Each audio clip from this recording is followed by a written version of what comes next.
Hey guys, what's up? It is part 2 of the FNAF lore. Today we are going to be doing another FNAF lore video. This is part 2, chapter 1 or whatever, chapter 2, part 1, whatever you want to call it. But now we're getting back to the place where we said was 1983 and 1987. The bite at the birthday party makes it seem like 1987. But the TV says 1983. Never before so much stuff being prompted by questions over what year is the correct, with rage that lives until this day, which now I can correct with rage and can finally bring hope to the story. The bite was 1983. We know this based on a recent Reddit post Scott made on the subject whether or not to recon this story.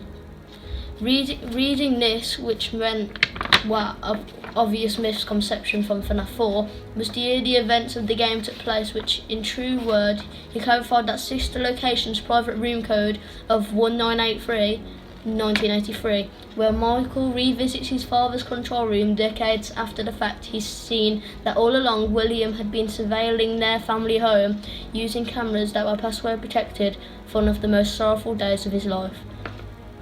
Regardless, the neglectful father William participates of the Bring Your Son to Work day by traumatising his son with robots he's afraid are going to scoop him.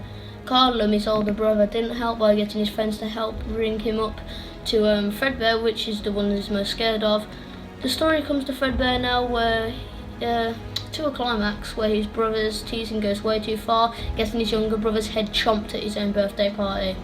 At the end of the game, William / his sidekick friend Fredbear, observation promises to put him back together, except he's too late. We hear a hospital flat scene in the background, and meaning that the child dies. That's far from where his story ends. He appears in every other FNAF game, because even though Willie over here couldn't put him back together, miraculously the crying child finds his way into becoming the ghostly Golden Freddy.